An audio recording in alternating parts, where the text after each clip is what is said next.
Assalamualaikum warahmatullahi wabarakatuh. Selamat pagi anak-anak ibu sekalian. Hari ini kembali kita masuk pembelajaran daring bidang studi PPKN. Adapun materi kita hari ini adalah bagian B mengenai mencermati sistem peradilan di Indonesia. Yang pertama, makna lembaga peradilan. Lembaga peradilan merupakan wahana bagi setiap rakyat yang mencari keadilan untuk mendapatkan haknya sesuai ketentuan hukum yang berlaku. Kekuasaan kehakiman di Indonesia dilakukan oleh Mahkamah Agung. Badan peradilan yang di bawah Mahkamah Agung meliputi badan peradilan yang berada di lingkungan peradilan umum, peradilan agama, peradilan militer, peradilan tata usaha negara, serta oleh sebuah mahkamah konstitusi. Kedua, dasar hukum lembaga peradilan. Adapun yang menjadi dasar terbentuknya peradilan nasional adalah sebagai berikut.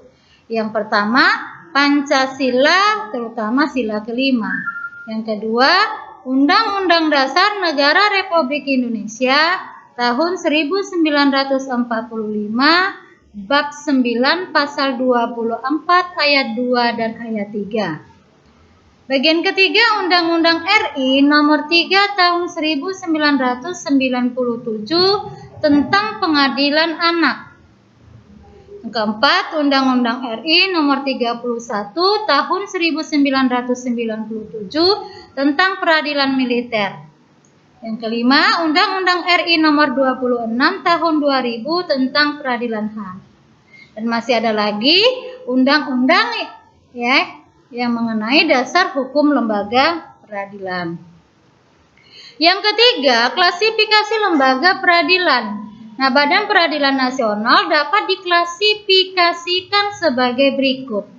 A. Lembaga peradilan di bawah Mahkamah Agung. Yang pertama, peradilan umum yang meliputi A. Peradilan negeri berkedudukan di ibu kota, kabupaten, atau kota.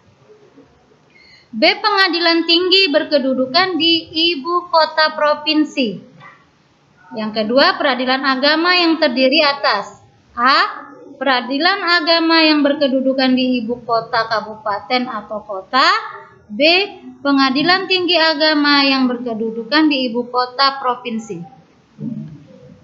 Ketiga, peradilan militer terdiri atas yang pertama pengadilan militer, yang kedua pengadilan militer tinggi, yang ketiga pengadilan militer utama, dan yang keempat pengadilan militer pertempuran. 4. Peradilan tata usaha negara, yaitu 1. Pengadilan tata usaha negara yang berkedudukan di ibu kota, kabupaten, atau kota. B. Pengadilan tinggi tata usaha negara yang berkedudukan di ibu kota provinsi. B. Mahkamah Konstitusi. Badan-badan tersebut mempunyai fungsi tersendiri sesuai dengan kompetensinya. Kompetensi sebuah lembaga peradilan adalah sebagai berikut. Yang pertama, kompetensi relatif, yaitu kompetensi yang berkaitan dengan tugas dan wewenangnya untuk mengadili suatu perkara. Yang kedua, kompetensi absolut, yaitu kompetensi yang berkaitan dengan wilayah hukum atau wilayah tugas suatu badan peradilan. Misalnya, pengadilan negeri wilayah hukumnya meliputi suatu kabupaten atau kota. Yang keempat, perangkat lembaga peradilan. Nah, perangkat dari lembaga-lembaga peradilan adalah sebagai berikut. Yang pertama, peradilan umum. Pada awalnya, peradilan umum diatur dalam Undang-Undang RI nomor 2 tahun 1986.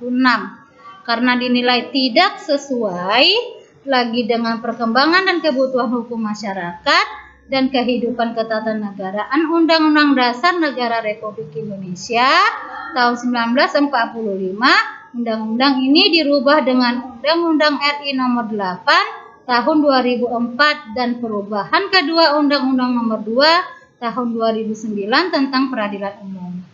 Berdasarkan undang-undang ini, kekuasaan kehakiman di lingkungan peradilan umum dilaksanakan oleh pengadilan negeri, peradilan tinggi, dan Mahkamah Agung. Baiklah anak-anak ibu sekalian, sampai di sini pembelajaran kita hari ini. Selamat pagi. Assalamualaikum warahmatullahi wabarakatuh.